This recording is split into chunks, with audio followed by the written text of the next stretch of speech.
And welcome back, PlayStation Live from E3. We're going to talk about Just Cause 4. I got Adam from the development team, and Ryan joins us once again. Hello there, sir. How you doing? And hello, Adam. It's good to have you here from Avalanche. I'm a big Avalanche fan. Thank you. We're happy to talk about Just Cause, right? Absolutely. Great to be here. Good to have you here. Let me start and just, I know you can't really talk much about the story. Sure. But tell us a little bit about, just set us like kind of in the universe of Just Cause, where Just Cause 4 takes place. Sure. So at the end of Just Cause 3, Rico has liberated Medici from Di Ravello, and he's kind of took some time and enjoyed life, but then a new mission came up where that kind of involves his family. And so he's traveled to the island nation of Solis in South America to fight an enemy like he's never fought before. That sounds like a good setup. Yeah. Nice. Yeah, you guys are like good to go on that. Yeah. And I know we don't want to talk too much about the story, and I'm not going to milk you for details, so Okay. do not worry. But tell me a little bit about like what's new in Just Cause 4, from the team at Avalanche, and kind of what are your main goals with this game?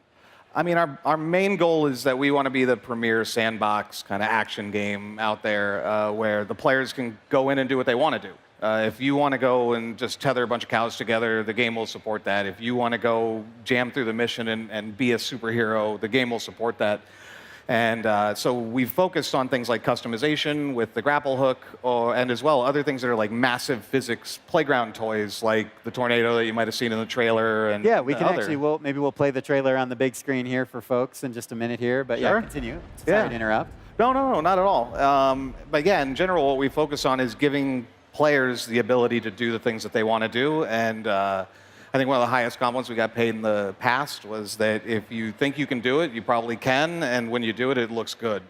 So we really took that at kind of the heart of a lot of our methodology going into this one. So how does Yeah. your team continue to craft these giant, massive open worlds that we just love playing in? Well, we have the Apex engine. That's a kind of a new update here with Just Cause 4. That's given us certainly the physics horsepower that we need to be able to accomplish a game like this. Have a tornado lifting 747s off the ground and breaking them into pieces, and then you can tether to it and all that. Of course you can. Yeah, well, Yeah, absolutely. Of course. because.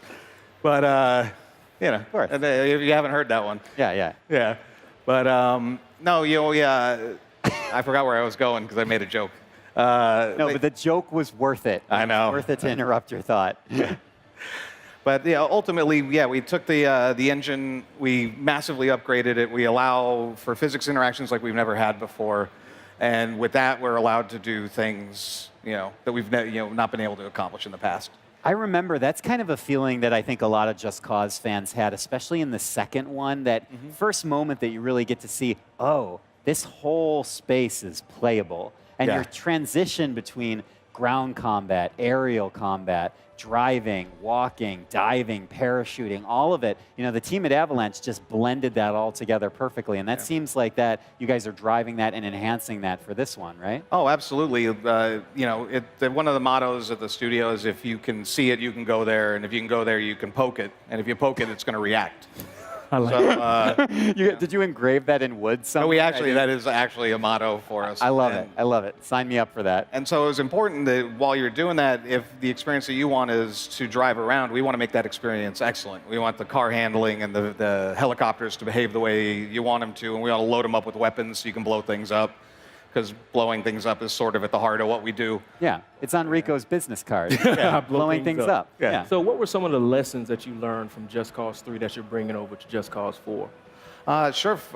In general, we watched a lot of players online, and that's kind of going into this era now. There's all these streamers and YouTubers and all that allow us to kind of see the way players are playing in a much bigger sample size. And so we used a lot of that, and then we also paid a lot of attention both to the reviews, but also the comments that we were seeing as we went. And the design team are a bunch of maniacs and actually built like a giant spreadsheet that aggregated and weighted all these different feedback points, and we identified what we felt were some of the biggest things. Whoa. And then also through just our own observation. So once we did that, we kind of rested into saying, like, we need to give them more options. We need to give them more ways to interact with the world. Sometimes that's the grapple hook with all the new customization that comes with it, but it's also things like vehicles that do things that we've not been able to do in the past, like a forklift that can just flip things over, or a crane, magnet crane. And so we've really expanded almost everything we do and bring as much variety as possible. And that was one criticism we had, was it was kind of one world, one environment.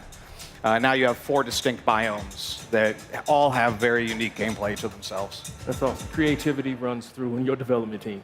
In Oh, yeah. abundance. I can't believe that spreadsheet story. That's ridiculous. Yeah. No, you wouldn't believe the spreadsheet. Yeah, I if you know. saw it, I bet it took up a lot of space. was. Tell me a little bit about the world progression. We were talking about that backstage, that's something that kind of has been in the Just Cause series to sort of make progress in the world and either take down a dictatorship or Right. cause chaos. I mean, what does that system look like in Just Cause 4? In Just Cause, so we had a system in Just Cause 3 where you would liberate bases and kind of progress your objectives, but it didn't really manifest or render much. You didn't see the world change much aside from maybe that town suddenly looked liberated. Instead, we want to give a sense that there is a war going on this time, and you are advancing that war. So we have a new frontline system where, as you progress and take over areas, you're going to see that battle continue through the world, and you'll see guys fighting against each other, and it will always be there. And so there was a perpetual frontline running across the entire world that you can go and interact with. It's not just like a piece of VFX or something. It's soldiers and tanks and then as you liberate bases, it has a tangible effect on what your army is able to do. If you liberate a tank base, suddenly they're going to be able to have tanks because they weren't before, because they're a rebel army. They don't have nothing to start. So we wanted to kind of really make that not only just a system that moved you through the game, but something that showed that you are in fact liberating this nation. That's awesome. This trailer's bonkers, by the way. Sorry I interrupted you, It's Ramon. crazy.